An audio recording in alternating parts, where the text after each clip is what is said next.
Muy buenas tardes a todos y todas las personas que vean este video y a quienes ya nos acompañan en el espacio de tertulias sobre filosofía de la ciencia. Este es un espacio de diálogo y comunicación virtual en el cual se conversa sobre diversos temas relacionados con la filosofía de la ciencia, su historia, sus debates y controversias, sus relaciones con la filosofía de la tecnología y la sociedad. Es una actividad de extensión del grupo de investigación Filociencia. ¿Cómo participar? Mediante exposiciones, diálogos y debates alrededor de documentos leídos previamente por los participantes para informar, sensibilizar y difundir este campo de conocimientos al público en general que pueda estar interesado. Quienes también quieran ver otros videos de los que ya se han realizado en oportunidades anteriores, pueden entonces acceder a través del link de https://www.youtube.com/tertulias_filociencia. Nuestros encuentros se llevan a cabo todos los jueves en horario de 6 a 8 p.m. hora colombiana, y quienes desean mayor información pueden escribir a los correos lochoar@unbosque.edu.co o al correo bastidasastrid@gmail.com.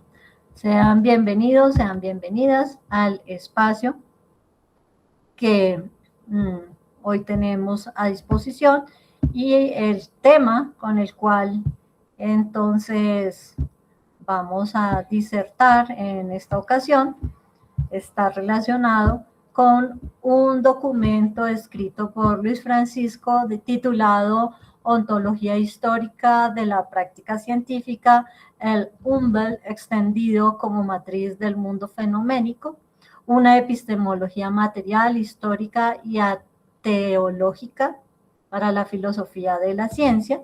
E igual este texto está acompañado también de dos microcápsulas o, bueno, sí voy a decirlo de esa manera, que se trabajaron o se conocieron en la tertulia anterior. Quienes también lo deseen pueden ir a la tertulia que está antes de la que hoy se está adelantando. E igual, pues, Luis Francisco nos va también, yo creo que a ilustrar un poco al respecto. Entonces, para tomar en cuenta el texto, se dice entonces al respecto que este es un artículo que se desarrolla en un marco epistemológico no fundacionalista mediante la integración del concepto biológico de Umwelt con la noción sociológica de matriz disciplinar de Thomas Kuhn. Se propone que el conocimiento científico no es un descubrimiento de una realidad preexistente ni una mera construcción social, sino un proceso histórico de generación y estabilización de mundos operativos, o sea, en plural, Umwelt. Un Umwelt científico es un dominio fenoménico tecnológicamente extendido, constituido por instrumentos, prácticas, formalismos matemáticos y consensos comunitarios. Su estabilidad interna no es verdad, sino robustez histórico-operativa.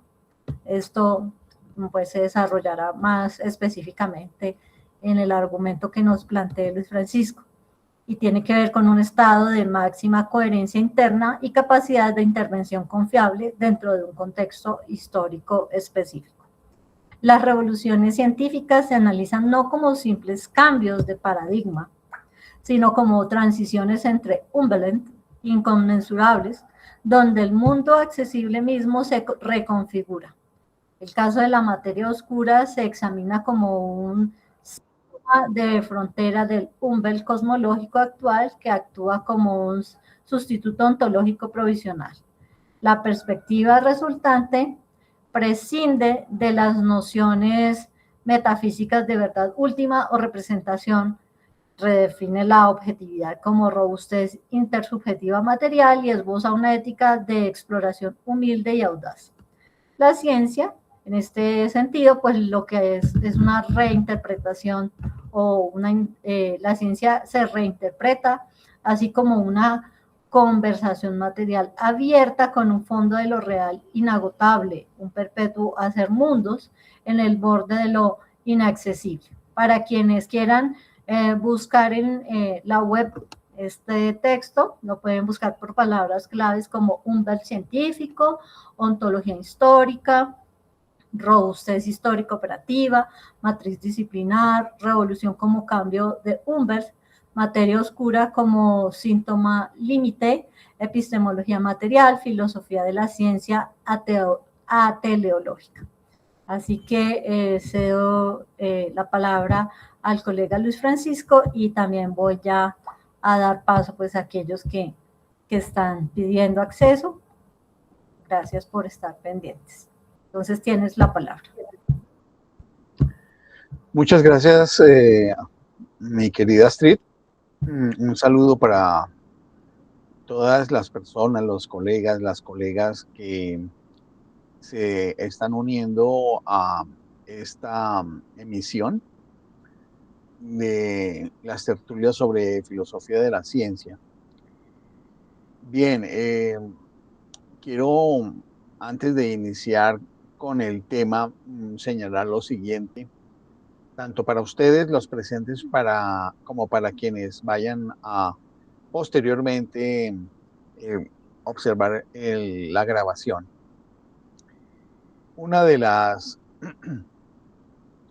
pretensiones del canal pues ha sido hacer un ejercicio de divulgación sobre muchos saberes relacionados con la filosofía de la ciencia en general y las filosofías de las ciencias particulares.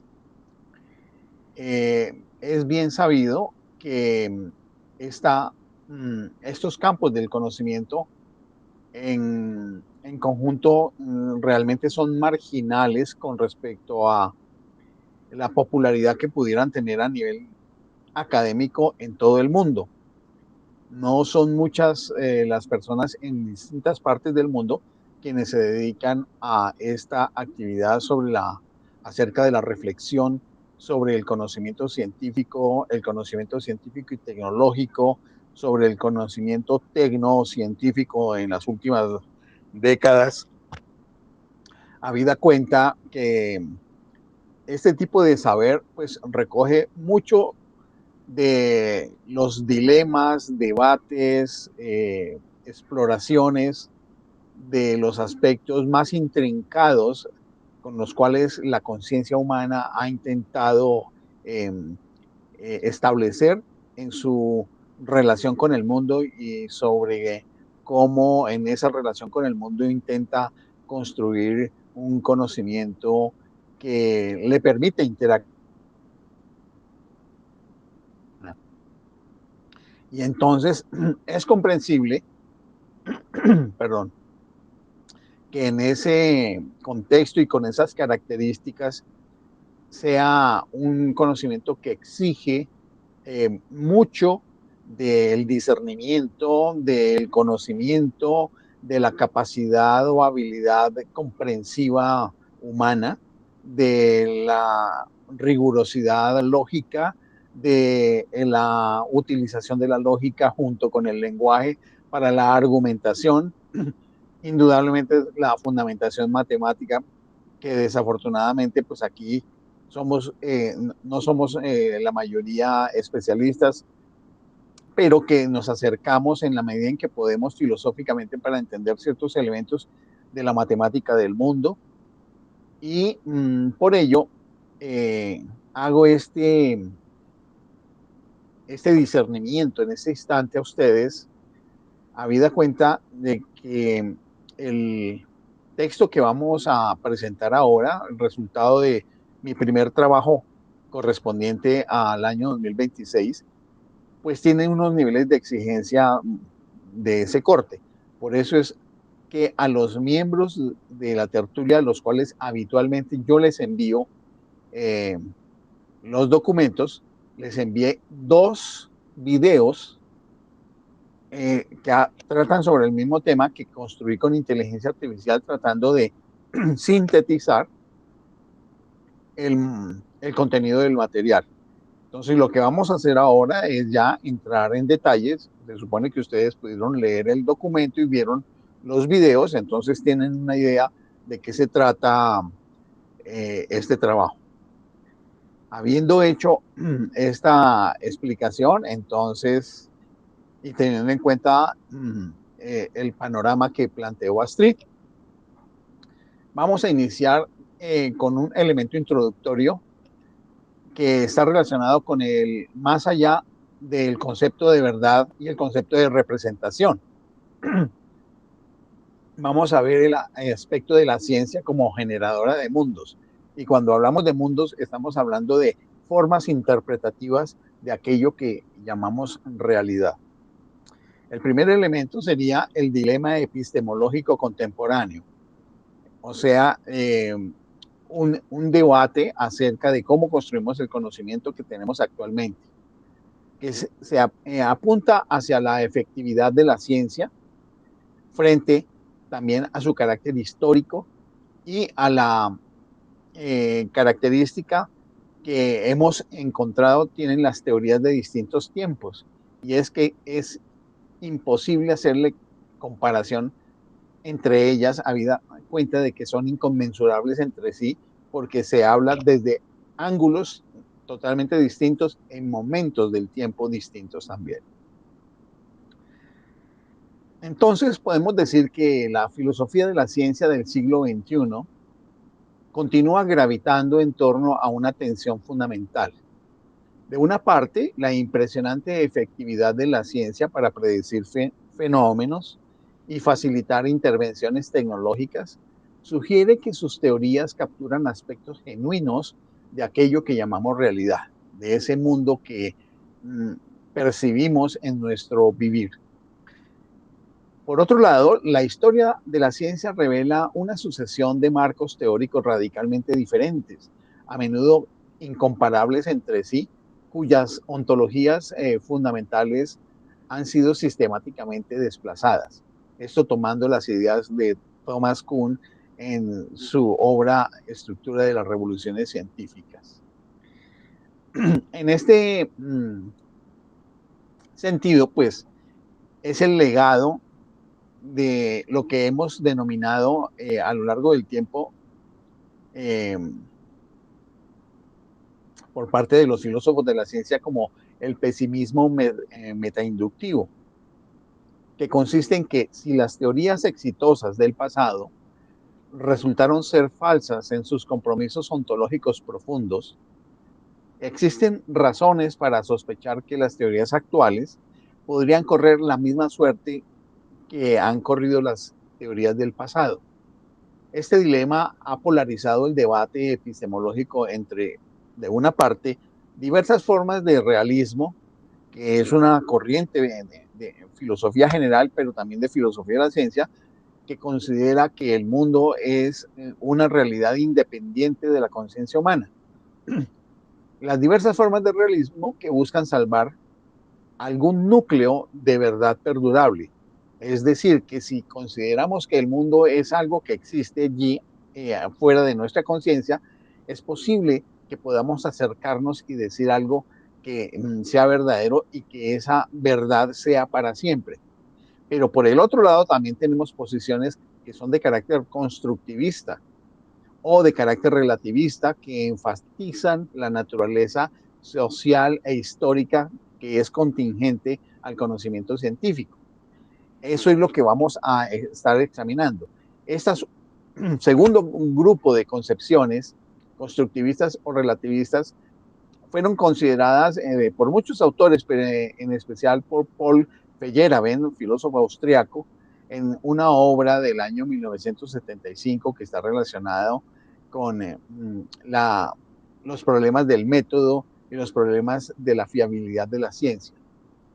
Sin embargo, ambos polos de estas concepciones pueden resultar inclusive insatisfactorios también. En el caso Primero, porque este realismo tiende a subestimar la discontinuidad histórica y no entiende que a pesar de que pudiera haber un mundo objetivamente independiente de la conciencia, la manera de verlo también cambia con los tiempos en los cuales se ha visto este mundo.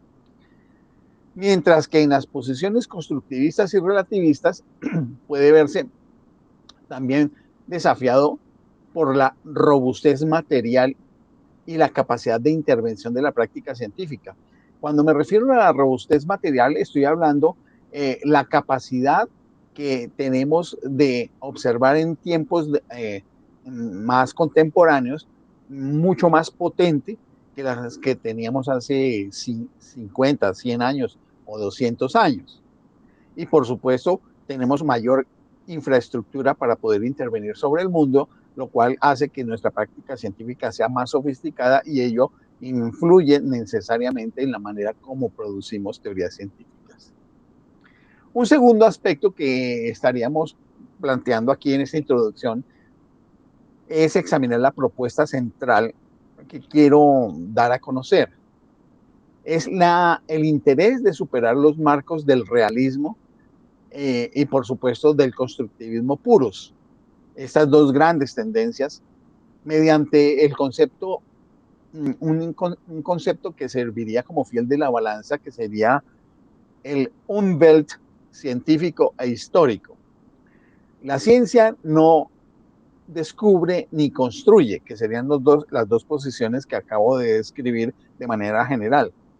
Lo que hace la ciencia, la actividad científica, es estabilizar mundos operativos, es decir, concepciones de la realidad que se pueden abordar desde el punto de vista operativo y que su, llamémoslo así, constancia de que efectivamente es así, es en la medida en que operamos o intervenimos con esas porciones del mundo.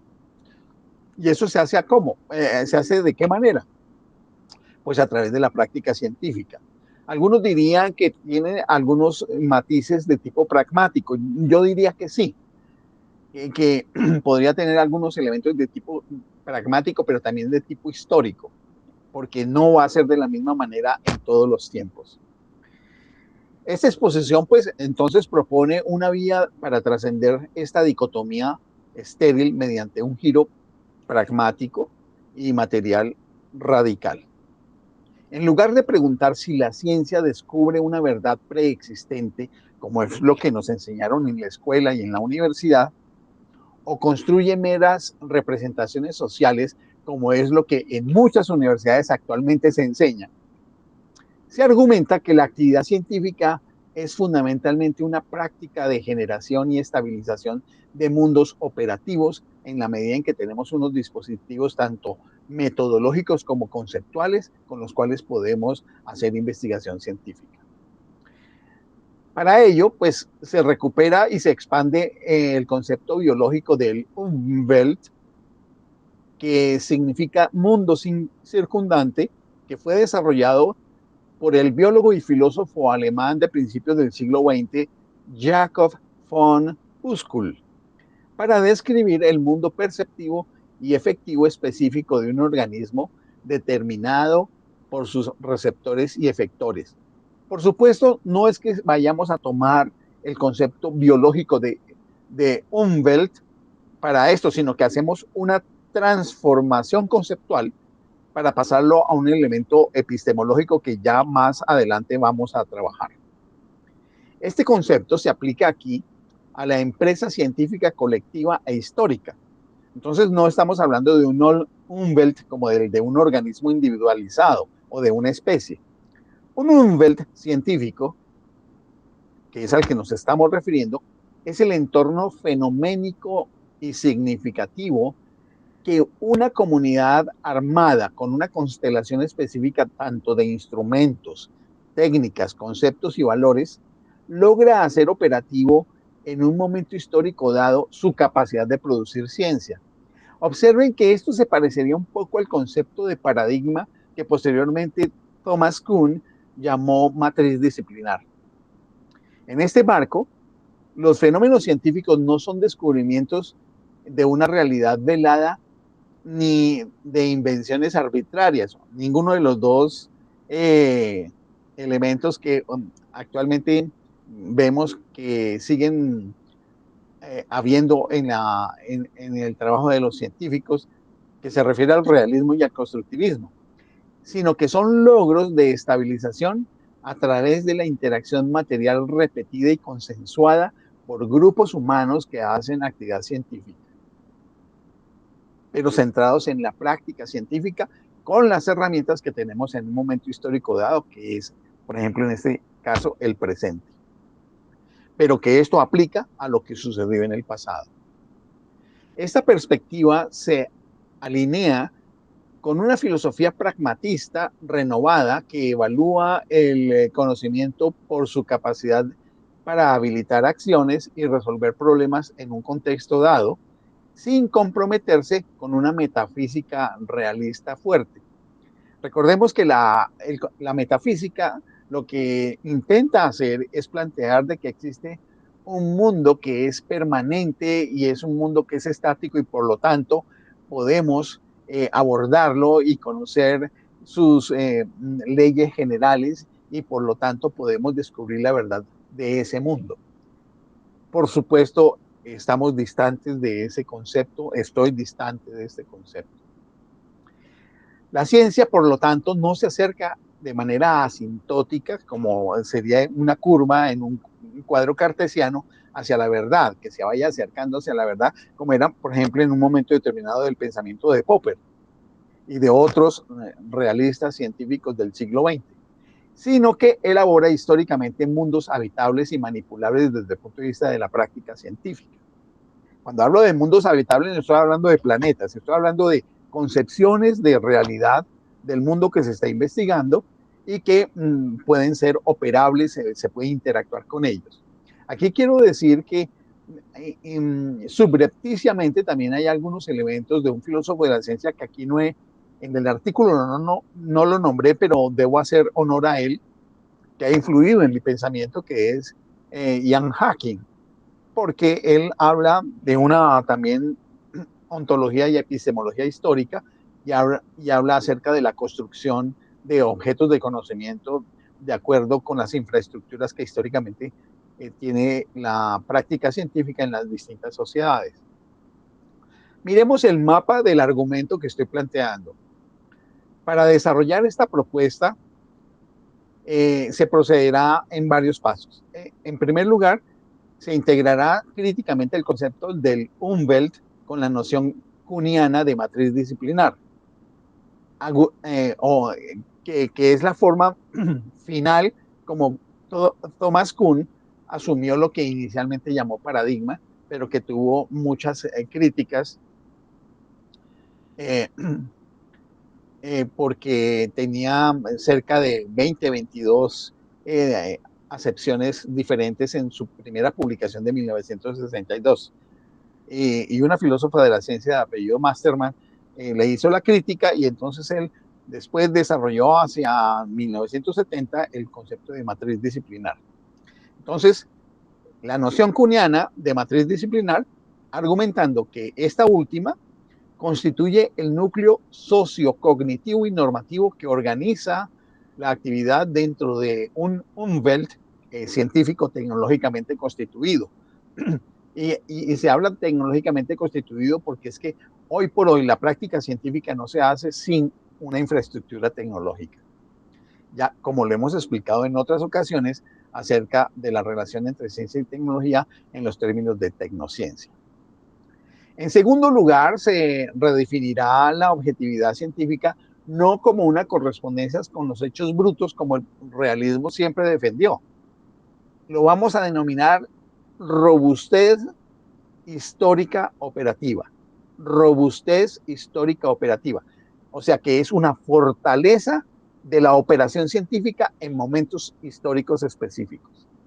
La máxima coherencia interna y la capacidad de intervención confiable lograda dentro de un Umwelt específico en un momento histórico determinado es esa robustez histórica operativa. que es lo que antiguamente llamábamos objetividad y que el consenso de los grupos de investigación, de los científicos, asumían que era el conocimiento válido explicativo de determinado campo de conocimientos. En tercer lugar, las revoluciones científicas, en los términos planteados por Thomas Kuhn, se analizarán no solamente como cambios de paradigma o de matrices disciplinares, sino como transiciones entre distintos Umwelten. Ya sabemos que Umwelten es un mundo eh, compartido por la comunidad científica.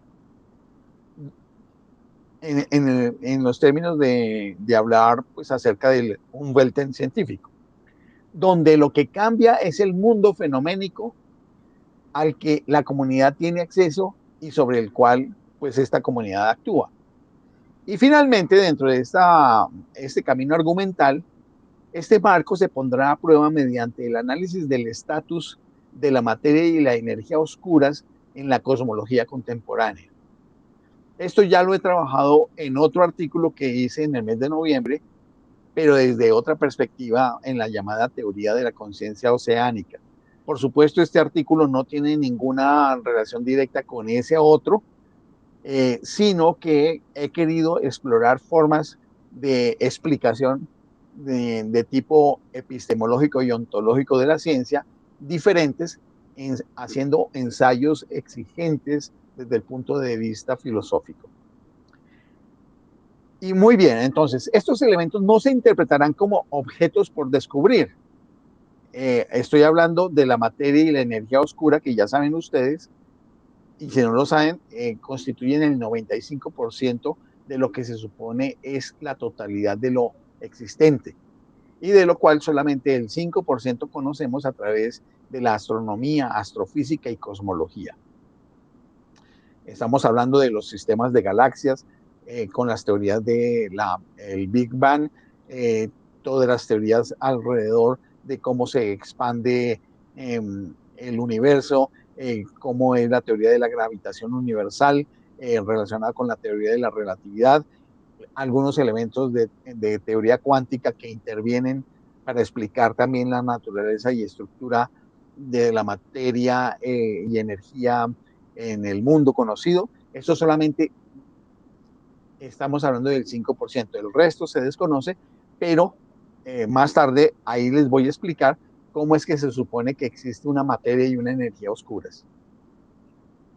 Entonces, decimos que estos no son objetos por descubrir.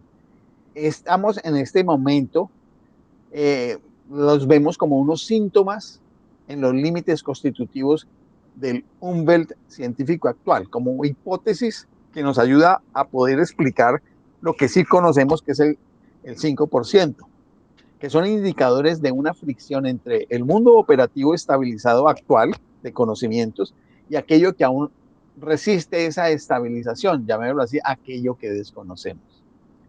A través de este recorrido, entonces, buscamos ofrecer un marco epistemológico que sea coherente, que reconociendo la historicidad radical del conocimiento, también dé cuenta de su poder material sin apelar a ningún tipo de mito metafísico de la representación o de una verdad última. Porque los hechos en la historia de la ciencia nos han mostrado que no hay verdades últimas.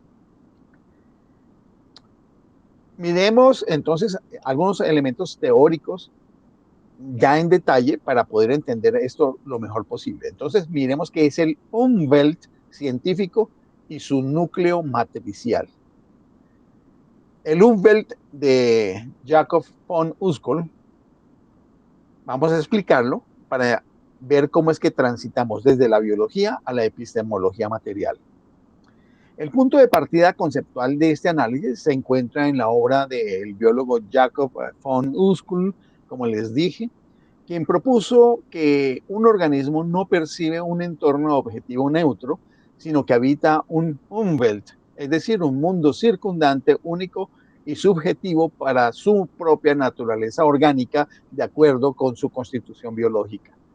Estamos hablando de una obra de 1934 que por supuesto ha sido reeditada y tenemos otra edición de 2010. Este Umwelt surge de la interacción entre la estructura perceptiva, que se llama el Merkabelt, y la capacidad efectora de este organismo, conocida como Wirkbelt, filtrando y conformando una realidad en un conjunto de portadores de significado o señales para ese determinado organismo. Que en este caso, pues él lo señalaba para las distintas especies, incluida la especie humana. Para Uskul, cada ser viviente está encapsulado en una burbuja de significación para poder interactuar con ese medio circundante. Un mundo privado donde los objetos carecen de una existencia independiente de su función en el plan vital del organismo.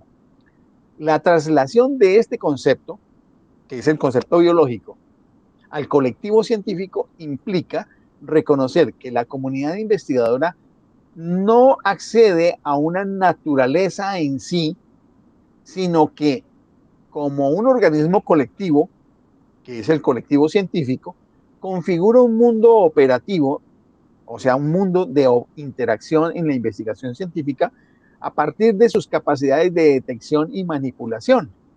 Esto implica que la detección está relacionada con la capacidad de formular hipótesis y manipulación en la medida en que tiene capacidad de intervenir. Aquí recordamos de alguna manera también a Ian Hacking. Esta noción prefigura una ontología relacional.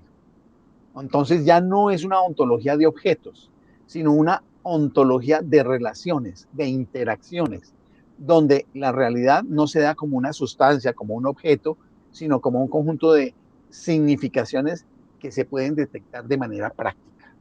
¿Y cómo se hace? A través del trabajo de interacción científica con los objetos de conocimiento.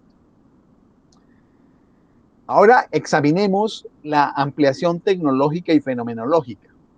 Tomando el concepto de Umwelt científico que hemos tratado de explicar ahora en esa conversión de lo biológico a lo epistemológico, el Umwelt científico no es biológico, sino es algo tecnológicamente extendido. En esta transformación que estoy dando acerca del concepto de Uskul y para transformarlo en un concepto de filosofía de la ciencia contemporánea. La transposición del Umwelt al dominio científico exige, sin embargo, una ampliación que es crucial.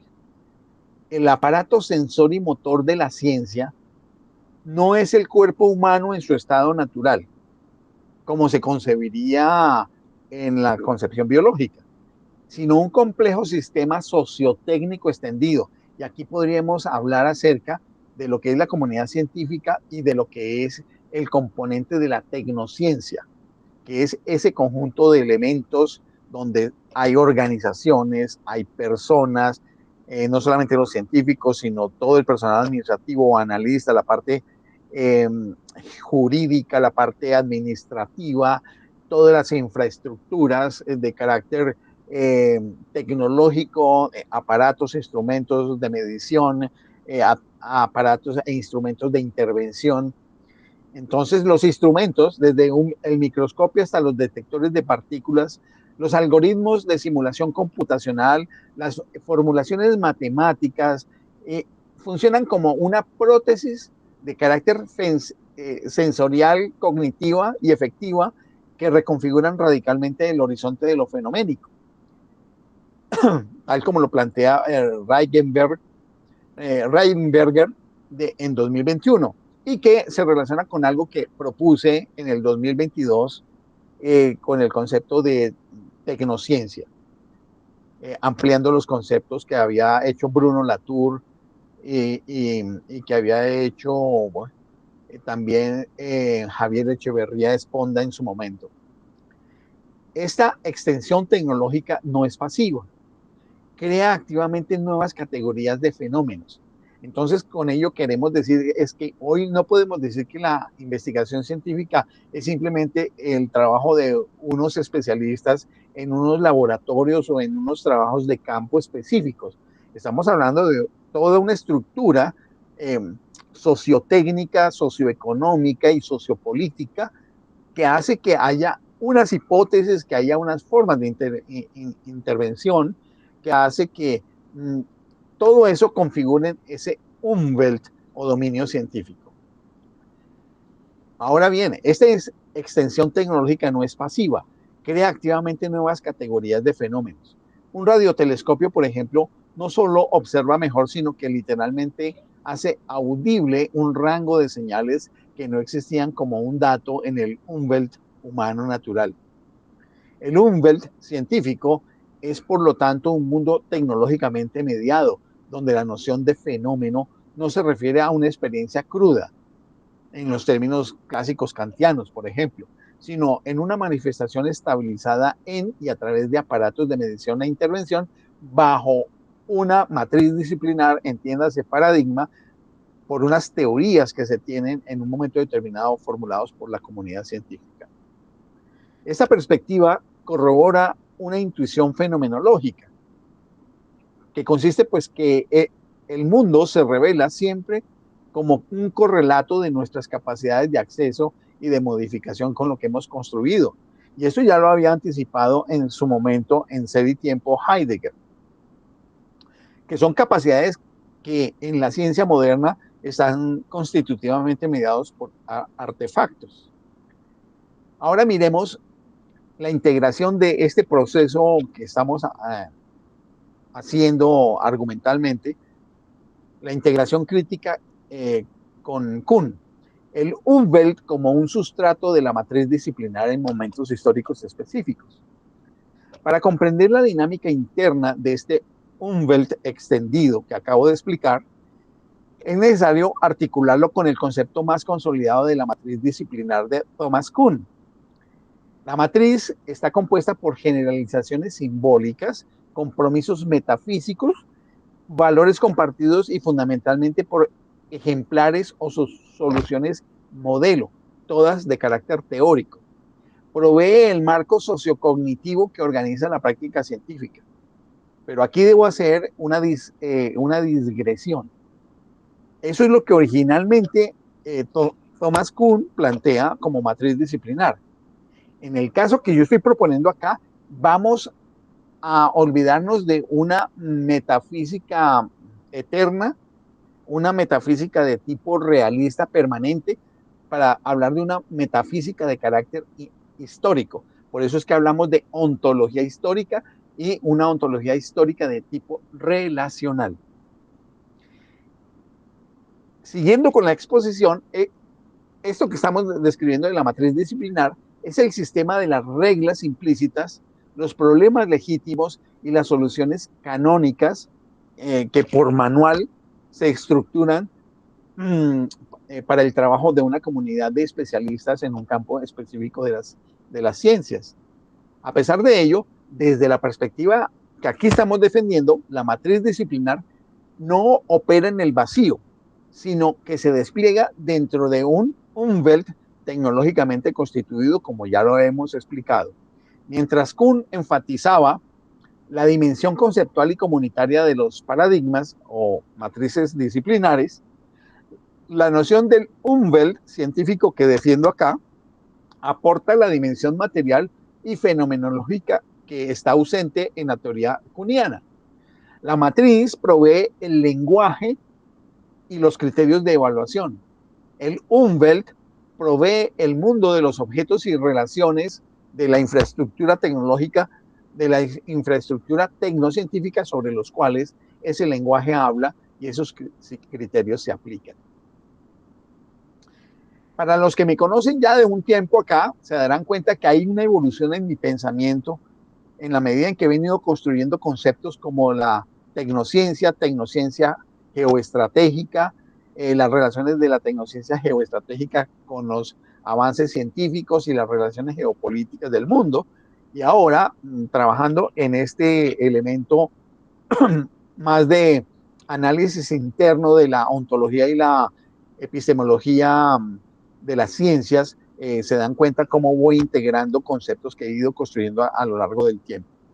Esto tiene que ver con mi trabajo permanente de reflexión acerca de muchos elementos que se han venido desarrollando a lo largo de los últimos 50, 60 años en la filosofía de la ciencia, pero que tienen como fundamento los inicios de la filosofía general y los inicios de la filosofía de la ciencia siglo XIX y siglo XX. Miremos ahora la relación fundamental. Es el vínculo entre la matriz disciplinar como un software de interpretación y el Umwelt tecnocientífico concebido como un hardware fenomenológico. Entonces aquí vamos a hacer una especie de metáfora. Aquello que tiene que ver con la capacidad disciplinar de las ciencias, de formular teorías y de concebir los fenómenos, lo vamos a combinar con toda esta base del mundo circundante de lo que hemos denominado el Umwelt tecnocientífico, que expliqué hace un rato, que sería el hardware, es decir, los cacharros, los trastos sobre los cuales los pensamientos de la ciencia pueden operar y con ellos se puede hacer práctica científica. La relación entre ambos conceptos puede comprenderse como una interdependencia, excúsenme, de carácter funcional. Un Umwelt científico con su constelación de instrumentos y las regularidades fenoménicas que estos permiten estabilizar, constituyen el hardware fenomenológico.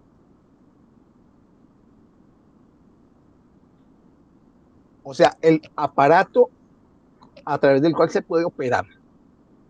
Es el mundo operativo, la arena material donde se ejecutan las intervenciones de la práctica científica. La matriz disciplinar, por su parte, actúa como el software de interpretación, o sea, como el mecanismo de la construcción intelectual, la construcción científica, la construcción hipotética de teorías. Es el sistema de significados que permite dar sentido coherente a ese mundo, a ese Umwelt de base, para organizar los fenómenos en términos de teorías y guiar nuevas exploraciones dentro de ese Umwelt. Como se dan cuenta, no puede ser simplemente algo separado. Estos planteamientos, por ejemplo, han sido trabajados por un filósofo eh, finlandés, Nuutila, en publicación del año 2020. Y lo recojo porque veo que coincide con varios de los aspectos que he venido pensando. El Umwelt provee el qué, que es experimentado y manipulado. La matriz provee el cómo y se lo aplica a la práctica científica y es lo que permite explicar y valorar los resultados de significación en términos de teoría científica. Esta integración, entonces, pues permite una comprensión más profunda de lo que Kuhn llamaría las revoluciones científicas. No se trata solamente de un cambio en el software conceptual, entiéndase la matriz disciplinar, sino de una transformación incluso del hardware fenomenológico mismo, es decir, del Umwelt, porque hay transformaciones en las formas como se opera con el mundo, al crear fenómenos para poderlos estudiar, siguiendo, por ejemplo, las ideas de Jan Hacking. Una revolución exitosa implica la adopción de nuevos sistemas instrumentales que generan un nuevo mundo de fenómenos, construcción de fenómenos, lo cual a su vez exige y posibilita una nueva matriz para habitarlo intelectual y prácticamente. De esta manera, pues la inconmensurabilidad, es decir, la imposibilidad de hacer comparación, no es solo desde el punto de vista teórico, lingüístico, conceptual, sino también es de experiencia. Entonces, no podemos comparar la experiencia de la investigación corporativa de principios del siglo XX con la que estamos haciendo ahora en la segunda década del siglo XXI. ¿Se dan cuenta? No es posible porque es otro momento histórico, otros pensamientos, otra infraestructura. Y en ese sentido no podemos construir enunciados de tipo universal para explicar la ciencia, para explicar cómo se desarrolló o para explicar en una perspectiva definitoria la naturaleza del conocimiento científico. porque es propio de cada momento. Por eso muchas veces hemos criticado acá el llamado presentismo, y es tratar con las categorías que tenemos actualmente, nosotros en nuestro software conceptual, los procesos que se dieron en el siglo XVI, XVII, XVIII, XIX, etcétera, incluso del siglo XX, porque ya estamos en otras circunstancias. Se trata de una transición entre los distintos mundos, que son mundos operativos distintos en la práctica científica. El paso de un Umwelt a otro, entonces, redefine lo que cuenta como evidencia, lo que cuenta como problema de investigación, lo que cuenta como una solución, mostrando que la ciencia es una práctica de hacer mundos antes que de descubrir verdades. Ese es el aporte que quiero dar. Y tengo el mejor de los deseos que esto que estoy transmitiendo sea comprensible. Miremos otro componente, que es la dinámica del Umwelt científico que ya hemos explicado, y lo que es la llamada estabilización, robustez y crisis de paradigma.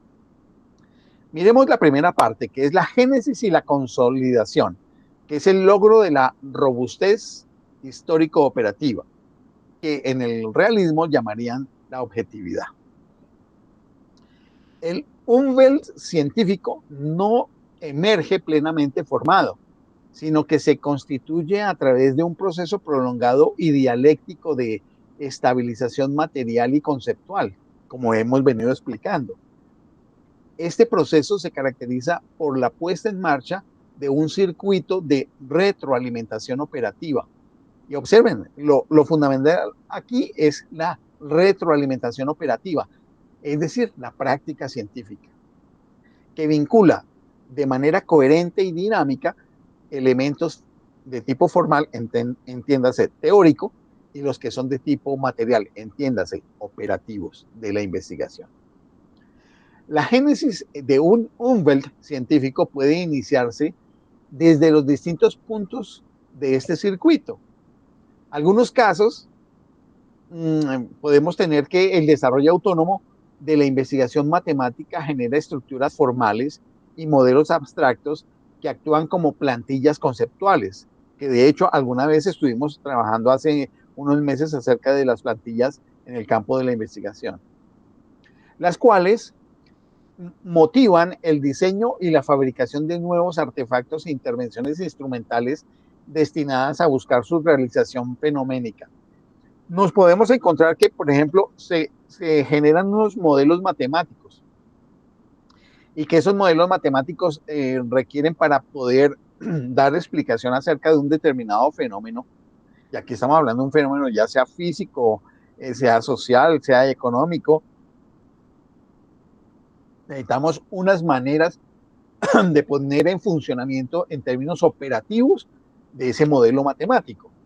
Pero resulta que encontramos que no tenemos los instrumentos suficientes para poderlo hacer. Nos quedamos cortos y entonces hay que hacer un diseño. Este es uno de los ejemplos de cómo se da el fenómeno tecnocientífico, que se requiere hacer el trabajo por parte de los ingenieros, de los metodólogos, de cómo establecer herramientas o instrumentos que nos permitan que ese modelo explicativo pueda ponerse a funcionar para poder interactuar con el fenómeno que se quiere estudiar. Por supuesto que también se da otro campo y es el que por desarrollos en otros campos de la tecnología o de la propia tecnociencia de otras áreas científicas, se desarrollan instrumentos que después se encuentra que pueden ser útiles en otros campos de conocimiento en los cuales todavía no se había pensado se pudieran utilizar. Y allí vamos viendo esa realimentación o retroalimentación entre los distintos campos de la ciencia en lo que es la formulación de teorías y lo que es el diseño de instrumentos de infraestructura para hacer investigación práctica de la ciencia. En otros momentos, entonces, son las prácticas instrumentales existentes las que, al generar patrones de datos que son recalcitrantes o que generen anomalías de cosas que no se habían sabido antes, pues también demandan la elaboración de nuevas formalizaciones de carácter teórico o de carácter matemático para su integración y comprensión. que era un poco lo que estaba diciendo en otras palabras, en esa relación entre el hardware y el software que se interactúan entre sí dependiendo de las circunstancias y en una dinámica que es lo que permite construir el fenómeno tecnocientífico, la práctica tecnocientífica y la concepción tecnocientífica del desarrollo de la investigación. En ambos trayectos que estoy describiendo se establece una retroalimentación productiva. Los modelos teóricos guían y reinterpretan en las intervenciones que se deben hacer en la práctica científica, mientras que los fenómenos reproducibles validan, ajustan o desafían los modelos existentes y de pronto obligan a generar nuevos modelos que sean más robustos en su carácter explicativo. Todo este entramado es continuamente afinado y legitimado dentro del consenso de una comunidad especializada que negocia los criterios de validez y su significación. Eso no es que llegó los resultados y ya quedaron establecidos. Aquí hay tensiones y hay pujas porque hay formas de explicar que son distintas o hay intereses que son distintos, porque recuerden lo que hemos dicho acerca del carácter no neutral que tiene la investigación científica a lo largo de la historia. Cuando este circuito dialéctico entre lo formal y lo instrumental que hemos venido describiendo alcanza un alto grado de coherencia interna, predictibilidad, o sea, capacidad predictiva y capacidad de intervención confiable, donde son replicables los experimentos, observaciones o prácticas investigativas, pues se consolida en un estado de máxima robustez histórica operativa. Este estado es lo que se experimenta subjetiva y colectivamente como una certeza científica que en este momento determinado para esa comunidad es considerada válida, lo que antiguamente hablábamos como objetividad científica. Como señaló Ian Hacking en su publicación de 1992, la solidez de este logro no radica primariamente en la correspondencia representacional de una teoría, sino en la capacidad de intervención exitosa sobre el mundo que el Umwelt habilita. Y esta es una interpretación que yo hago adecuando lo planteado por Ian Hacking. La estabilización, que quiere decir el reconocimiento por parte de la comunidad científica, no apunta, por lo tanto, a una verdad trascendente o a una ontología definitiva o eterna, sino a la construcción de un dominio de eficacia estabilizada que es posible replicar. Un conjunto de fenómenos que se comportan de una manera fiable bajo unas condiciones específicas y altamente reguladas de un régimen experimental, conceptual, tecnológico y observacional. Este enfoque subraya la naturaleza profundamente práctica y material del conocimiento científico, donde la robustez, de la cual venimos hablando, aquello que se vive como lo real y lo cierto, se gana y se mantiene en el hacer, en el ajuste recursivo entre modelos, máquinas y mediciones, y no en el mero contemplar o representar en términos de descripciones teóricas o argumentaciones. Es la práctica científica que es reiterativa y da los mismos resultados, que es permanente en su potencia explicativa. Miremos ahora el problema que señalé hace un tiempo sobre la inducción pesimista como parte de esa conciencia histórica del límite de la validez de las teorías o de la posibilidad de recepción de una teoría como actualizada o como válida en un momento determinado. La historia de la ciencia, sin embargo, proporciona un correctivo constante a la tentación de considerar que cualquier Umwelt estabilizado sea considerado como definitivo. La llamada inducción pesimista, es decir, la inferencia de que las teorías exitosas del pasado han sido en su mayoría falsas en sus compromisos ontológicos fundamentales, no debe conducir a un escepticismo paralizante, no, sino a una comprensión más profunda de la naturaleza histórica del conocimiento. Su lección fundamental es que el conocimiento científico está caracterizado en la certidumbre de la caducidad de sus saberes. Toda robustez histórica o operativa es precisamente eso, histórica y por lo tanto de carácter contingente. Es decir, que sirve para un momento determinado, pero posteriormente puede ser que ya no sirva porque han cambiado las condiciones. Todo Umwelt científico, por coherente y efectivo que sea, encuentra eventualmente sus límites. Estos límites se manifiestan como anomalías recalcitrantes, fenómenos que no pueden ser integrados en el circuito operativo establecido o como contradicciones internas que socavan su coherencia. El Umwelt científico contiene así las semillas de su propia futura obsolescencia en la forma de sus puntos ciegos, sus fricciones internas y, llamémoslo así, sus puntos flacos o debilidades o áreas que todavía tiene que averiguar. Reconocer esto no es un fracaso epistémico, sino la expresión de una conciencia histórica madura que entiende que la estabilidad es un logro temporal dentro de una conversación más larga con lo desconocido. Aquí vale la pena decir lo siguiente. Desafortunadamente, no toda la comunidad científica mundial asume esta actitud. Al contrario, muchos asumen la actitud de que las teorías que están vigentes estarán vigentes, si no para siempre, durante largo tiempo, y se rehúsan a estar abiertos a encontrar anomalías y nuevas explicaciones. Eso lo estamos teniendo y entonces eso hace que haya una especie de dictadura de la supuesta verdad científica en muchas áreas de la ciencia.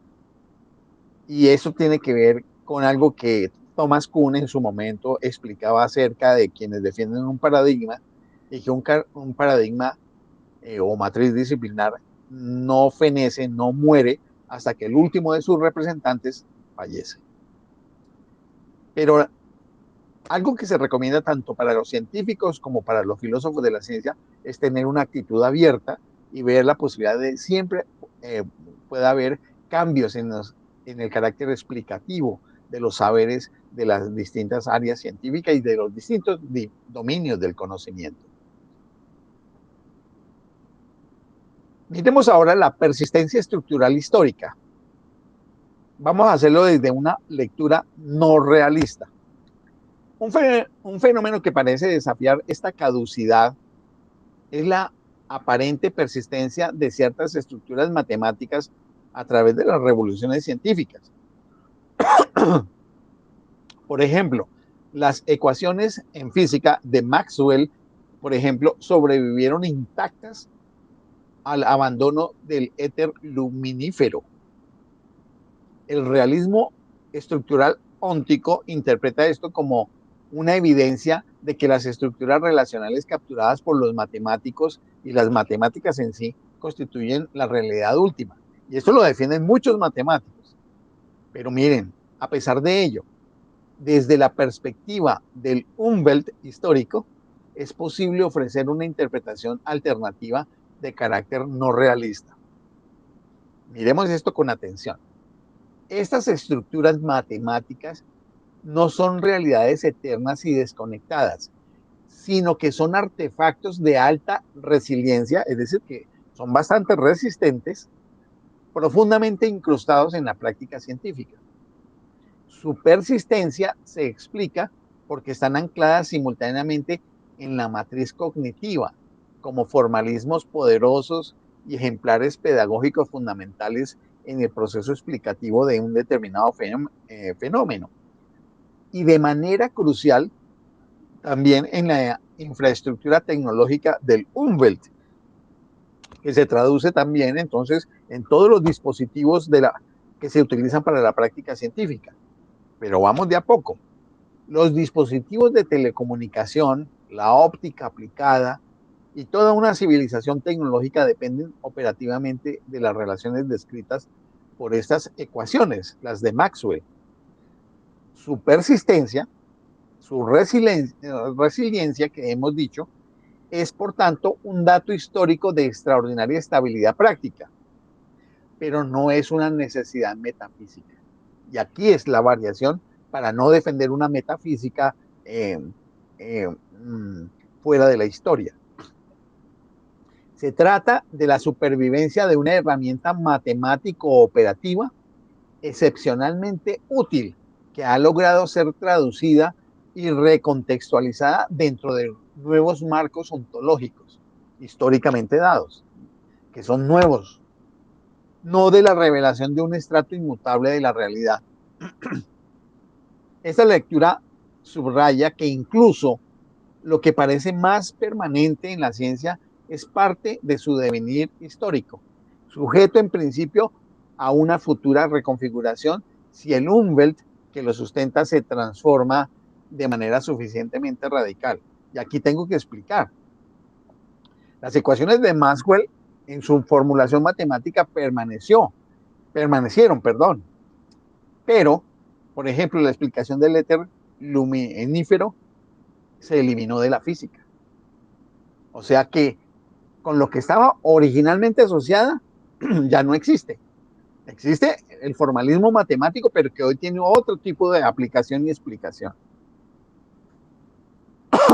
Miremos ahora la revolución científica como el cambio de un Umwelt. Más allá del cambio de paradigma, vamos a examinar eso. Miremos, de acuerdo con la teoría kuhniana, cuando surgen anomalías en un paradigma, esto cómo va generando una degradación en el mismo y su posterior transformación. Entonces vamos a ir de la anomalía a la fricción fenomenológica. Vamos a explicar eso. La teoría de las revoluciones científicas de Kuhn, en su formulación clásica, describe cómo las anomalías acumuladas socavan la confianza en un paradigma o matriz disciplinar vigente.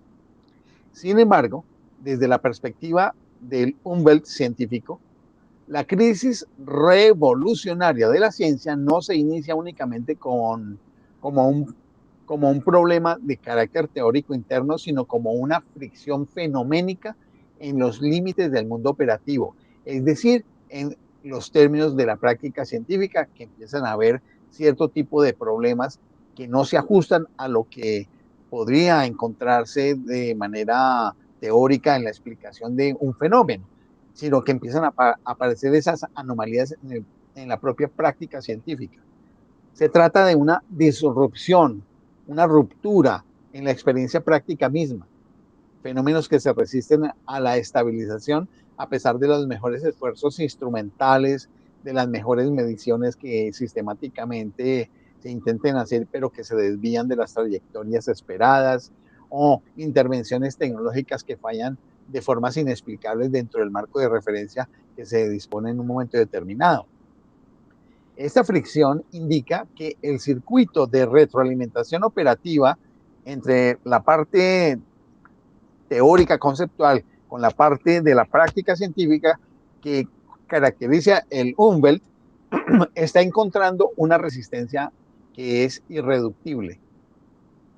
La anomalía, por lo tanto, no es un solo contraejemplo lógico, es una grieta en la textura de lo real tal como se había configurado y hecho manejable hasta un determinado momento. Es una señal de que el mundo accesible a través de las prácticas consagradas dentro de un determinado Umwelt o paradigma científico ya no es un dominio cerrado de coherencia, sino que algo en sus márgenes exige una transformación más profunda del propio marco de acceso en la práctica científica. Entonces, ¿cómo es ese proceso de transformación, el proceso de transición? Que implica un reacoplamiento estructural. La revolución científica, entendida desde esta óptica, implica mucho más que la sustitución de una teoría por otra. Porque recordemos, no es solamente el asunto de la teoría, es el asunto también de la operación de la investigación práctica. Consiste en un reacoplamiento estructural entre la comunidad científica y aquello con lo que la comunidad interactúa, el carácter del dominio de conocimientos, el objeto de investigación, el conjunto de fenómenos sobre los cuales se ha venido investigando en un determinado campo de la ciencia. Este proceso es material, pero también es de carácter práctico antes de que sea teórico. La parte teórica viene después. Requiere, en primer lugar, el desarrollo o la adaptación de nuevos instrumentos o técnicas de medición que puedan captar y manipular los fenómenos que se han presentado como problemáticos y que se han presentado de manera novedosa. Estos nuevos aparatos o dispositivos no simplemente son herramientas neutras. No existen las herramientas neutras. Son los agentes materiales que van configurando el nuevo Umwelt, un nuevo horizonte fenoménico, un nuevo horizonte para captar el comportamiento de un fenómeno que es objeto de investigación. Sobre este sustrato material que es emergente, entonces se elaboran progresivamente otras formas de percepción de datos que implican no solamente las mediciones, sino los procesos metodológicos y con ello, finalmente, una nueva matriz disciplinar que proporciona un marco interpretativo coherente para este mundo reconfigurado. ¿Qué significa ello? La reformulación de las teorías que antiguamente estaban funcionando para plantear unas nuevas teorías que sean mucho más rigurosas, más robustas en la explicación del conjunto de conocimientos sobre los cuales ese campo se venía trabajando. Los científicos no cambian simplemente de opinión, efectúan una migración desde un mundo operativo a otro mundo operativo, pero este tránsito es guiado no solo por argumentos, sino por la experiencia práctica de que el nuevo entramado de instrumentos, modelos teóricos e intervenciones permite restaurar e incluso ampliar la robustez operativa perdida, estableciendo un nuevo dominio de coherencia y efectividad. Entonces ahora miremos el concepto de inconmensurabilidad de teorías en una propuesta de reinterpretación que hago. La célebre tesis de la inconmensurabilidad entre paradigmas adquiere una nueva dimensión a la luz de esta ontología de los Welten científicos. La inconmensurabilidad no se reduce a la imposibilidad de traducir perfectamente los términos teóricos de una teoría a otra nueva teoría o a la imposibilidad de un lenguaje neutral de observación. Se manifiesta de manera más radical como la inhabitabilidad del mundo anterior, porque es que se ha hecho una construcción de un nuevo mundo, una reconstrucción del mundo anterior para generar un nuevo mundo. Y cuando hablo mundo, estoy hablando de ese conjunto de elementos que hoy significativamente, tanto en la práctica científica como en la teoría que lo explica, es totalmente diferente del mundo anterior con la antigua teoría y las antiguas prácticas. Desde la perspectiva del nuevo Humboldt, con sus propios sistemas instrumentales, sus fenómenos característicos y sus criterios de validación, pues el antiguo marco no solo parece como algo falso, sino que se vuelve en aspectos cruciales inafirmable como una experiencia operativa y queda invalidado. Las entidades y relaciones que constituían la realidad en el Humboldt precedente pueden carecer de un correlato estable en el nuevo régimen de prácticas y, por supuesto, de elaboración teórica. Los problemas que eran centrales pueden dejar de ser formulables o simplemente perder su sentido.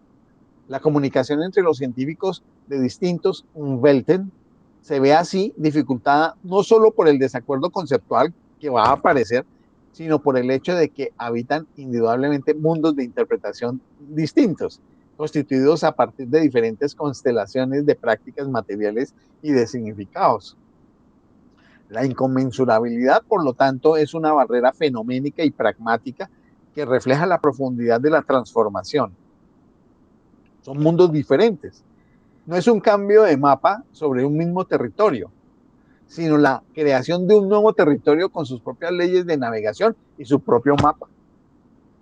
Espero que esto me parece que es crucial que es suficientemente entendido. Está el caso ejemplificado, pues es el caso de la materia oscura como un síntoma de un Umwelt que está al límite, que es un caso actual. Miremos, la materia y energía oscura no es un objeto, no es una cosa en esa propuesta, sino es un marcador de frontera. Es como una línea divisoria de frontera en la capacidad comprensiva y operativa de la ciencia, es el planteamiento que hago. Desde la perspectiva de la ontología histórica del Umwelt, la materia oscura constituye un caso paradigmático para analizar la dinámica de un mundo científico frente a sus propios límites. En el Umwelt, estabilizado por el modelo cosmológico estándar que tenemos, cuyos fundamentos relacionales incluyen las ecuaciones de la relatividad general de Einstein y un vasto aparato de observación astronómica, la materia oscura no se presenta como un objeto descubierto en el sentido realista clásico. Su estatus ontológico es radicalmente diferente. Es un marcador de frontera, un síntoma de la fricción entre el mundo coherente y operativo que ese Welten ha logrado constituir y aquello que dentro de sus parámetros resulta inasimilable. No se infiere de una observación directa, sino de la discrepancia sistemática entre las predicciones dinámicas y gravitacionales del modelo y los datos observacionales de la rotación de las galaxias, los cúmulos galácticos y el fondo cósmico de microondas. La materia oscura es, por lo tanto, la materialización teórica de un límite constitutivo del Umwelt cosmológico actual. Y digámoslo de la siguiente manera. La materia oscura constituye, de acuerdo con los cálculos que se han hecho por mediciones de la gravitación universal y por las mediciones de la expansión de las galaxias y las curvaturas del espacio entre galaxias, que el resto de ese 95%,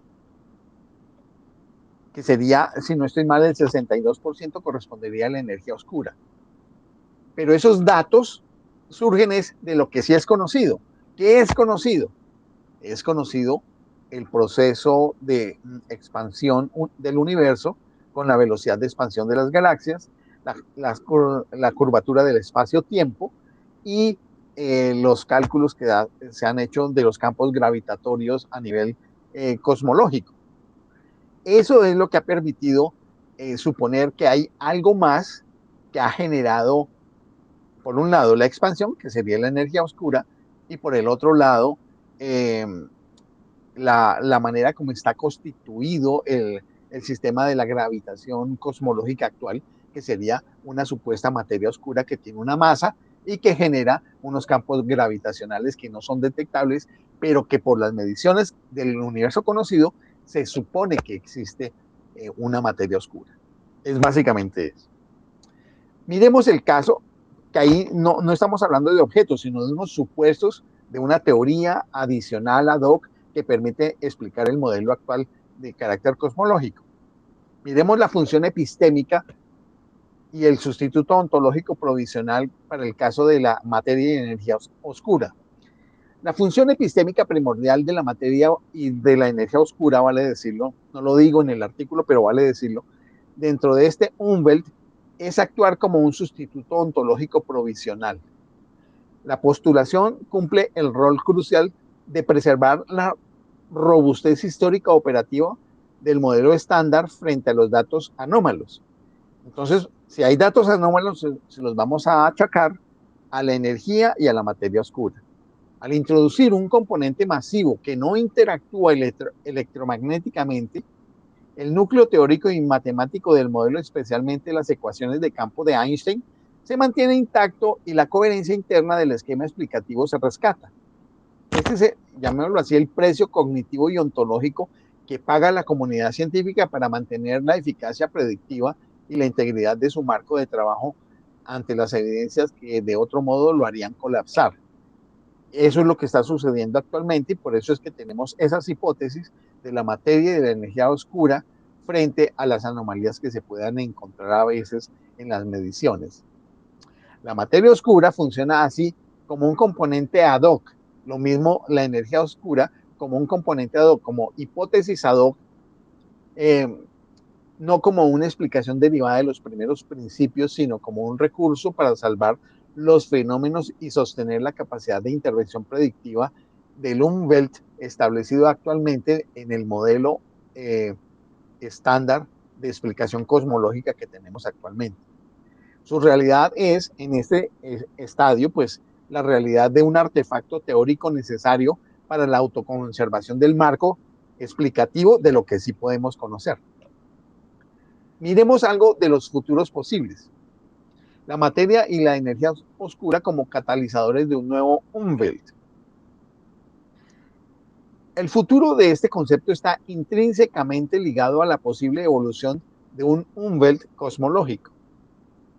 Su eventual resolución no debería extenderse necesariamente como el descubrimiento de una partícula elemental exótica, lo que simplemente integraría el síntoma del Umwelt existente. No, no lo hagamos de esa manera. Una posibilidad que es más radical y coherente con las transiciones históricas que hemos venido analizando es que la materia oscura actúe como un catalizador para la emergencia de un nuevo Umwelt, porque no necesariamente un nuevo Umwelt podría considerar la materia oscura y la energía oscura. Tal vez pueda ser otro tipo de realidad. En este escenario, la persistencia de las anomalías y el fracaso de la detección directa de materia y energía oscuras podrían conducir a una reconfiguración profunda del marco relacional mismo. Esto podría materializarse en una teoría modificada de la gravedad, en una cosmología con principios físicos distintos o en un cambio de perspectiva sobre la naturaleza del espacio-tiempo y de la masa de la materia, o sea, de la cantidad de materia. En tal revolución, el síntoma es la materia y la energía oscuras. Digámoslo de otra manera, si hubiese una revolución científica en el modelo cosmológico estándar, el síntoma de esa revolución es que la materia y de la energía oscura desaparecerían, no porque se haya encontrado, sino porque el mundo operativo habría cambiado de raíz. Ya no sería que eso que habíamos supuesto que podía explicar lo actual del modelo estándar eh, existiera, sino que ese concepto desaparecería porque posiblemente se generaría otro tipo de hallazgo, de otro tipo de detección u otro tipo de construcción de realidad del mundo que ya no requeriría de las hipótesis de materia y energía oscura. Los fenómenos que hoy exigen la hipótesis de la materia y la energía oscura serían reestabilizados bajo un nuevo conjunto de prácticas, instrumentos y formalismos matemáticos, dentro de un Umwelt donde el problema tal como se formula hoy carecería de sentido, porque habría aparecido otro tipo de explicación con sus correspondientes elementos de práctica científica que permitirían medir, observar, calcular y explicar. La materia y la energía oscuras se revelarían entonces retrospectivamente como un indicador histórico de los límites de un mundo científico y el presagio de su transformación en el actual modelo cosmológico estándar. Explicado esto, entonces miremos las consecuencias filosóficas para una ciencia sin intencionalidad. Cuando decimos ateleológica, estamos hablando de la intencionalidad. Consecuencias filosóficas para una ciencia sin telos, sin intención, sin camino predefinido. Eso nos llevaría al fin de una ontología definitiva y al advenimiento de una ontología histórica, que es lo que he tratado de estar defendiendo acá. La perspectiva delineada conduce a un corolario ontológico de vasto alcance. La renuncia a la posibilidad de una ontología definitiva. Preguntarse por lo que hay en un sentido absoluto y atemporal, es decir, trascendental, resulta ser, desde este enfoque que estoy presentando, una pregunta mal formulada o al menos epistémicamente vacía, por todo lo que he explicado. No existe una respuesta universal, sino únicamente respuestas locales y contingentes a la pregunta por lo que se ha estabilizado como existente, dentro de los confines de un Umwelt científico histórico específico de esta época.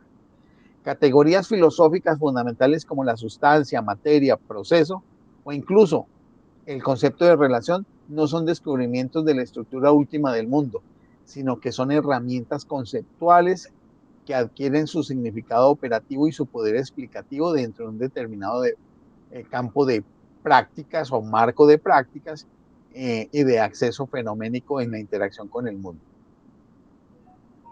Son, digámoslo así, en palabras de Gaston Bachelard, obstáculos epistemológicos superados que se convierten en instrumentos para un régimen de racionalidad, pero que no pueden reivindicar el estatus trascendental. Es decir, se les niega la existencia de orden metafísico. La ontología se convierte así en una disciplina intrínsecamente histórica, y yo abogo por ello, cuyo objeto de estudio ya no es el ser atemporal como en algún momento se trabajó en Heidegger o en la filosofía griega clásica o en los filósofos anteriores a estos planteamientos que consideraban la metafísica como un elemento fundamental, sino la sucesión de regímenes de existencia. Eso sería la ontología histórica que las prácticas científicas han ido instaurando. Lo que cuenta como real en un momento dado es el conjunto de entidades y relaciones que han demostrado una estabilidad suficiente dentro del circuito operativo de su propio Umwelten científico con sus respectivas prácticas y teorías correspondientes.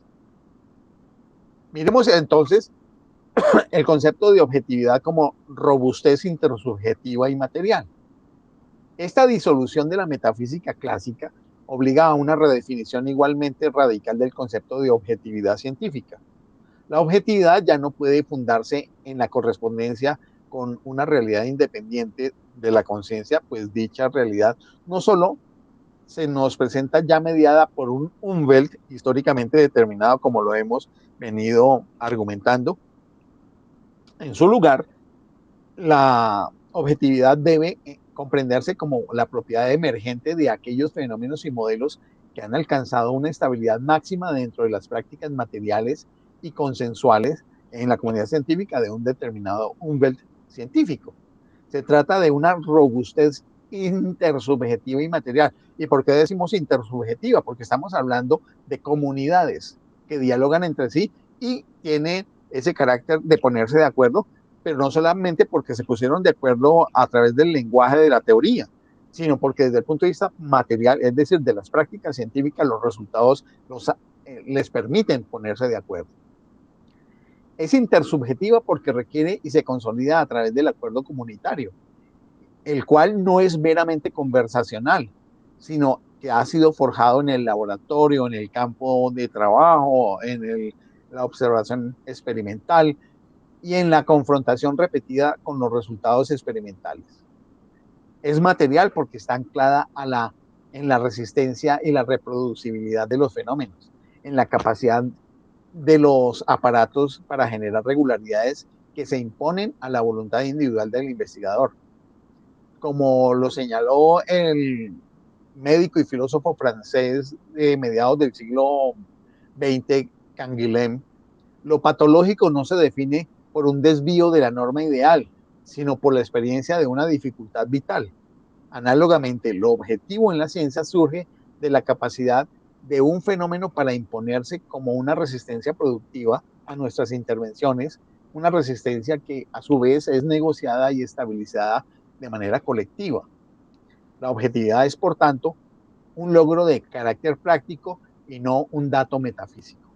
Y ya sabemos que podemos llamarla como la robustez de la práctica científica, de la certeza de la práctica científica en un momento determinado.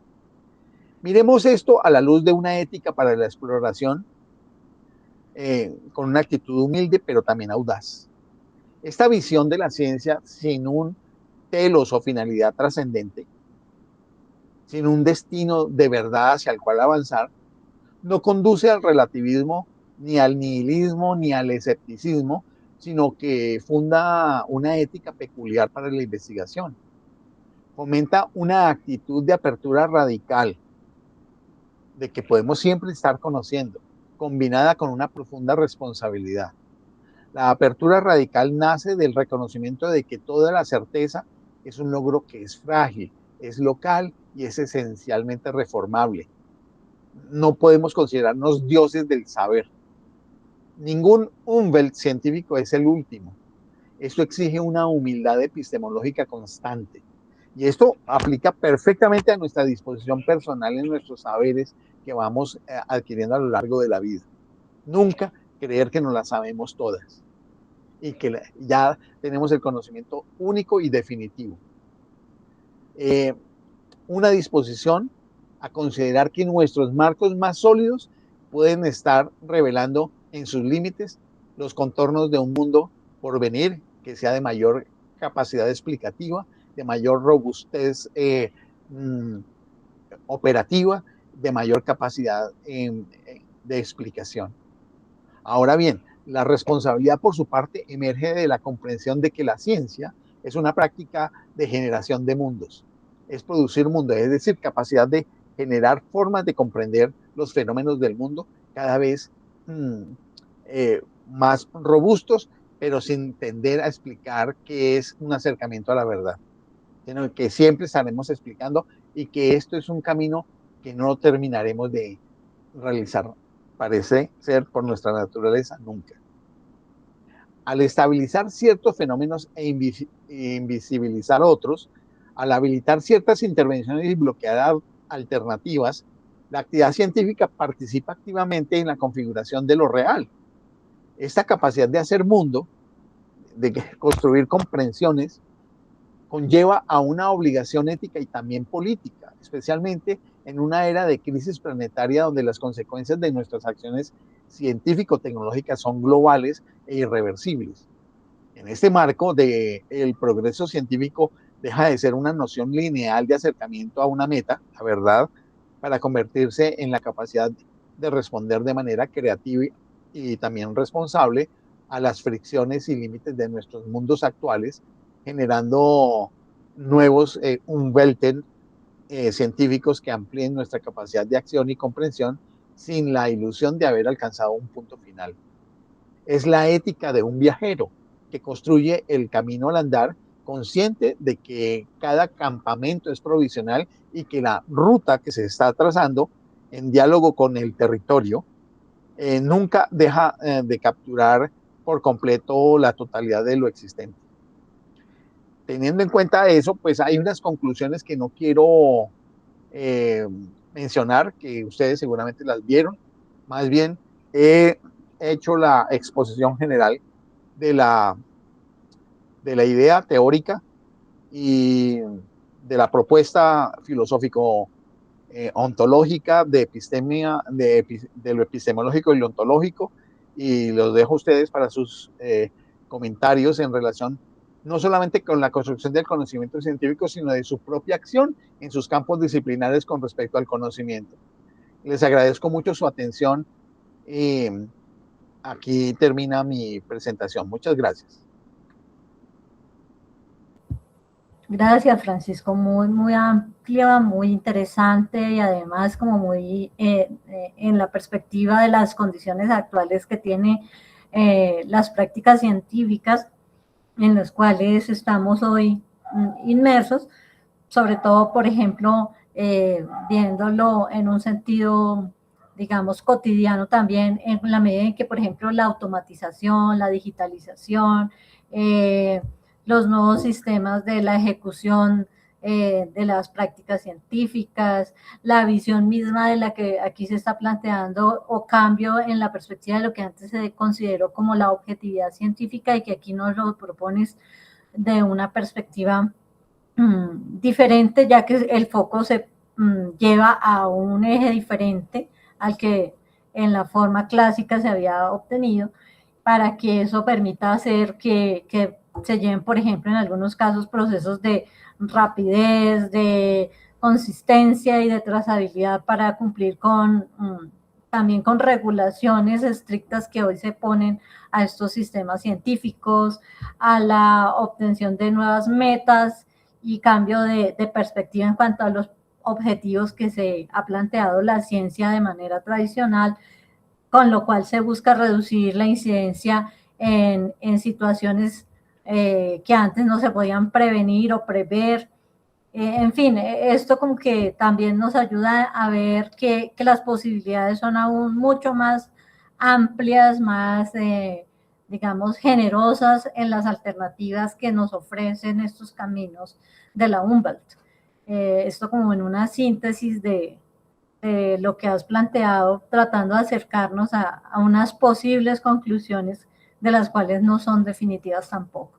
Entonces, quiero abrir este espacio para que si alguno quiere hacer comentarios, preguntas, algunas precisiones sobre algo que haya quedado de pronto muy genérico, y de esa manera pues hacer la intervención entre todos acerca de este tema que tan interesante hoy se ha planteado.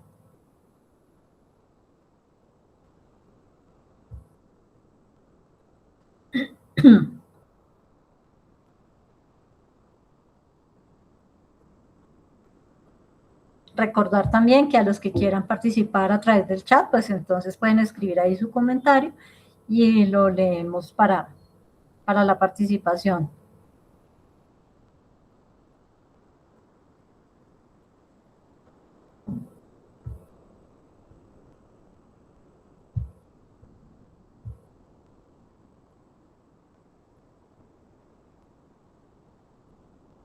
Personalmente veo que esta perspectiva desde una ontología histórica en el sentido de la Humboldt, lo que hace es también que reenfoquemos nuestras prácticas científicas en función de unas nuevas metas para tratar, digamos, los problemas o los fenómenos que van apareciendo a partir pues, de esta perspectiva.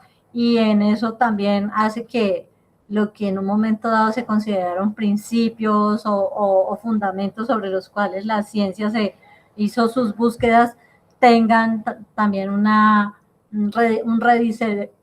redireccionamiento, y donde también participan de manera más activa los sujetos que hacen o que cumplen el rol de investigadores, donde además se involucra lo que tú mencionabas, pues a esos nuevos dispositivos tecnológicos, a las, digamos, a esa red de relaciones que amplía la posibilidad de hacer que la ciencia ya no se trabaje en función de áreas o departamentos del conocimiento, sino que necesariamente tiene que involucrar o hace que se involucren diferentes campos en un mismo proceso. Y eso pues también me lleva a pensar en la importancia o en la validez que va teniendo el hecho de la formación en los nuevos investigadores en las universidades, y pensando hoy que las universidades ya no entendidas como las receptoras y acumuladoras de conocimientos científicos, técnicos o tecnológicos, sino en la integración sí o sí con la empresa y el sistema productivo. Es como reflexión de lo que encuentro también en el trabajo que se empieza a hacer a través del proyecto de investigación en competencias digitales, que es como el ejemplo que me lleva a pensar en esto que genera una reflexión desde este texto. Hola, buenas noches. Buenas noches. Yo tengo una especie de un resumen de este trabajo tan interesante que nos ha mostrado Francisco. Y bueno, el asunto está que el documento es un nuevo marco epistemológico para entender la ciencia, rechazando las dicotomías tradicionales, es decir, realismo versus constructivismo. Y el núcleo de la idea de que la ciencia no descubre ni construye una realidad preexistente, sino que genera y estabiliza mundos operativos históricamente situados, denominados Unwelten científicos, y que la ciencia es una conversación material abierta y sin fin, y con un fondo de lo real, digamos que inagotable. Entonces, en esto se dan dos marcos teóricos integrados, dos conceptos claves. Uno es el Umwelt científico, biológico de U-School, que tiene el origen allí, que es un mundo perceptivo efectivo de un organismo. Y funciona en la teoría como un hardware fenomenológico en el mundo operativo que una comunidad científica equipada con su tecnología logra ser estable y manipulable y define qué se puede experimentar. Entonces, digamos, aquí podemos tener como una especie de metáfora ilustrativa. Es como un videojuego complejo. Los jugadores, que son los científicos, interactúan con un mundo, el Umwelt, cuyas reglas, objetos y física son definidas por el motor del juego, es decir, la tecnología y las prácticas.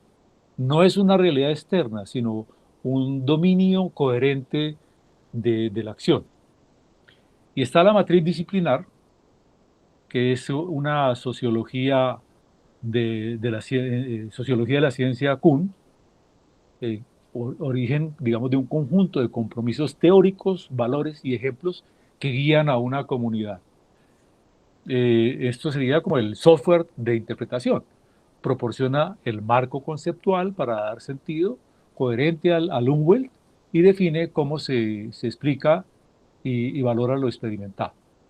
Entonces aquí, digamos, también podemos hacer otra metáfora ilustrativa. Es como el manual de la estrategia, la cultura y el lenguaje compartido por los jugadores expertos. Eso les permite nombrar elementos, desarrollar tácticas y juzgar qué es una buena jugada dentro de ese mundo científico. Entonces hay como digamos, una especie digamos, de integración, que es la práctica científica ocurre en la interacción dialéctica entre ambos. La matriz da sentido a un mundo revelado por los instrumentos, el Umwelt, y las anomalías encontradas en ese Umwelt pueden forzar cambios de la matriz. Esto nos da también como digamos, una especie de mecanismo dinámico, que es la robustez histórica operativa. Este es el concepto operativo clave que reemplaza a la verdad, que es el estado de máxima coherencia interna, estabilidad fenoménica y capacidad de intervención confiable que un buen científico alcanza en un momento histórico.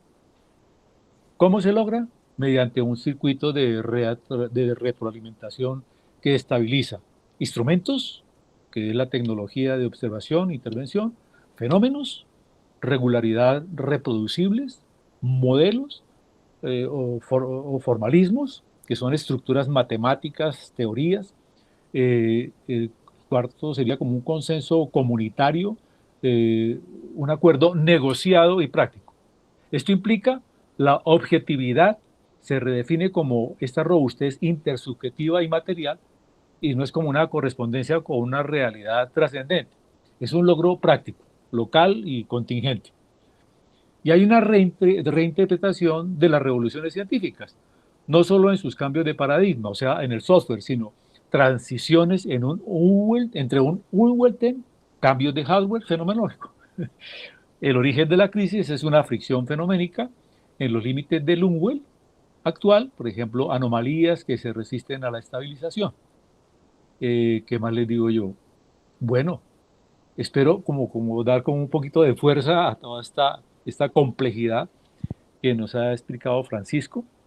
Y bueno, espero que esto sea un aporte para ayudarnos a entender todo este documento tan interesante.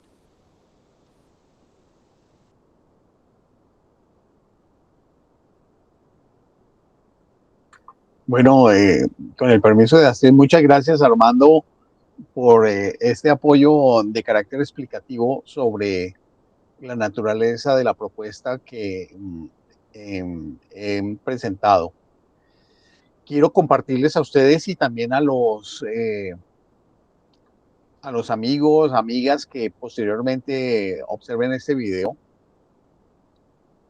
que pues interactuando con herramientas de inteligencia artificial, yo he hecho ciertas indagaciones a partir de los fuentes de datos a los cuales tienen acceso estas herramientas. Y hice lo siguiente, le pregunté a una herramienta, calcula cuántos académicos en el mundo se dedican a los campos de la filosofía general de la ciencia, filosofías específicas de las ciencias particulares, filosofía de la tecnología, filosofía de la tecnociencia, estudios de ciencia, tecnología y sociedad. Y bueno, en su momento pues me señaló que para calcular el número de los académicos dedicados a esos campos, se debía considerar tanto la interdisciplinariedad, la superposición de áreas, así como también había una ausencia de datos centralizados que fuesen globales. Entonces empezó a trabajar de manera operativa la inteligencia considerando unas áreas: filosofía de la ciencia, filosofía específicas, filosofía de la tecnología, filosofía de la tecnociencia, estudios de ciencia, tecnología y sociedad. Y empezó con una metodología para estimar las fuentes de información, ¿no?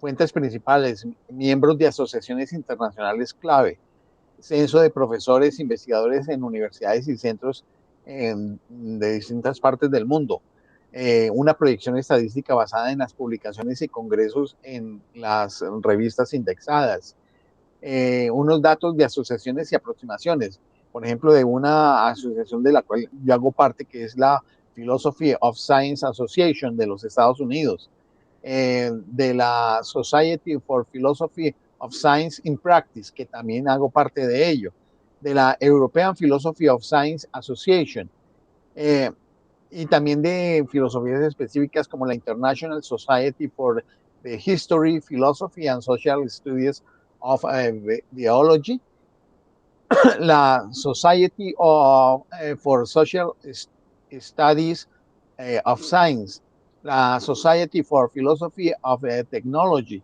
y asociaciones CTS de Latinoamérica, Asia, Europa. Y se hicieron posteriormente unos cálculos, unas estimaciones por región de cuántos en América del Norte, cuántos en Europa, cuántos en el resto del mundo. Se ubicó un total mundial sumando la superposición de datos con una suma más bien conservadora. De todas maneras, se hizo un cálculo general y se hizo una estimación global ajustada por la técnica de superposición que utilizó. Y señaló que el número aproximado de académicos activos, ya sea publicando, enseñando o en proyectos de investigación en estos campos que hemos mencionado, del cual el canal Tertulia sobre Filosofía de la Ciencia y la colega Astrid Bastidas y este servidor, y no sé si hay algunas otras personas dedicadas a ello, de entre los que están aquí, pues Armando es alguien que nos acompaña en algunos de estos trabajos. El número aproximado de académicos activos, publicando, enseñando o en proyectos, está entre los 6.000 y 7.500 personas en todo el mundo. 6.000 y 7.500 personas en todo el mundo. Yo había hecho un cálculo errático hace un tiempo pensando que podía llegar al 500.000. No, es supremamente escasa la población que se dedica a esto, contando desde los doctorandos avanzados hasta profesores eméritos que siguen activos. Esto explica por qué es el caso de Colombia. Tenemos solamente una maestría en filosofía de la ciencia en la Universidad el Bosque, y algunos programas de la Universidad de Antioquia, de la Universidad Nacional, de la Universidad del Valle, de la Universidad de Caldas, que no tienen programas ni de doctorado ni programas de maestría, pero que permiten la graduación en el campo de la filosofía a algunos estudiantes que en los distintos grados de titulación hacen trabajo sobre filosofía de la ciencia. Sí, en el mundo son entre 6.000 y 7.500 personas dedicadas a esto profesionalmente. Yo creo que es supremamente valioso lo que estamos haciendo acá con ustedes, las personas que están presentes acá en este momento y con las personas que eventualmente ven el canal, que tenemos un total de 814, 816 personas, que no son colombianos necesariamente.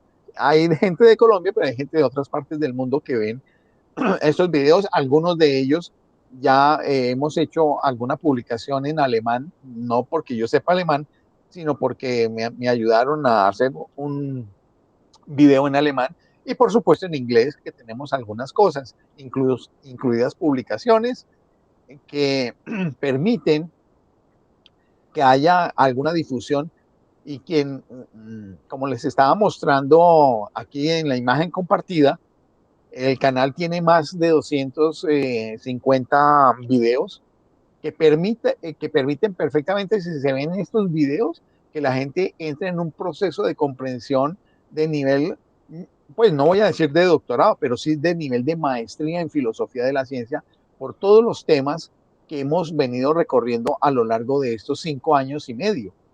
En ese sentido, yo veo que es espléndido lo que vemos aquí, les sigo mostrando, es que son muchas cosas las que hemos tratado a lo largo del tiempo y que en esa medida esto tiene que ver con parte de los procesos de investigación que hace el grupo Filociencia. Mm, y en ese sentido, pues es que hemos venido haciendo y promocionando todo este tipo de saber, porque se necesita que pensemos con mayor fineza, con mayor profundidad, con mayor rigor intelectual, académico, filosófico, científico, lo que sucede en el mundo, no solamente para nuestras personas, sino para nuestro país, para nuestro mundo, para el planeta entero. Entonces quería hacer esa significación en el día de hoy con respecto al valor de estos saberes que están ahí dispuestos para el público, para que los vean, para que los puedan asimilar en la medida en que puedan. No necesariamente tienen que comprender todo. Y en esa medida también divulgarlo a otras personas.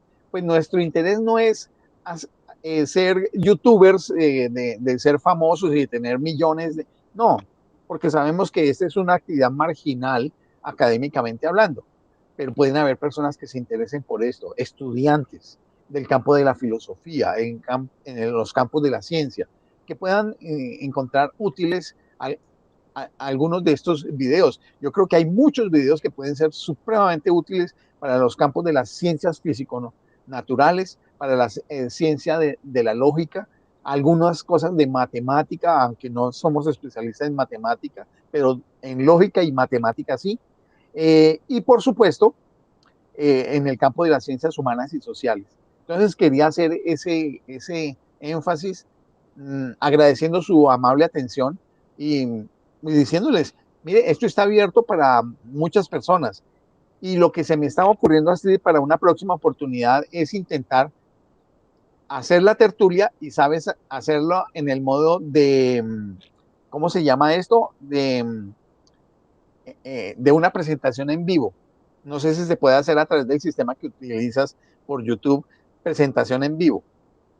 Porque la presentación en vivo lo que hace es permitir que se le notifique a muchos de los que están abonados al canal para que asistan. Puede ser que se llene de solicitudes la entrada, o puede ser que no, pero se podría hacer. Pensando eso, tratando de hacer algo lo mejor posible por difundir estos saberes. Y por eso les decía al principio, para tratar de afinar cada vez más y potenciar nuestra capacidad reflexiva sobre el conocimiento, sobre nuestros propios saberes y sobre todo lo que yo les estoy diciendo, de tener una actitud de apertura, de que siempre podemos aprender más y de que podemos dejar atrás ciertos saberes que tenemos para adoptar nuevos saberes. Eso quería compartirles. Muchas gracias.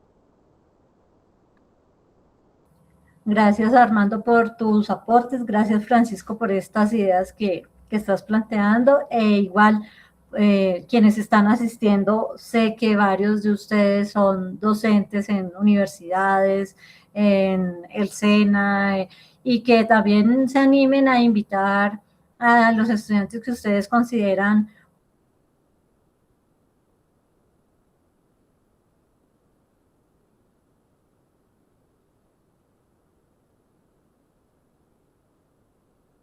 Bueno, parece ser que hasta ahí se desconectó.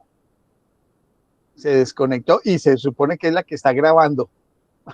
Vamos a ver que se conecte nuevamente para continuar con nuestra presentación.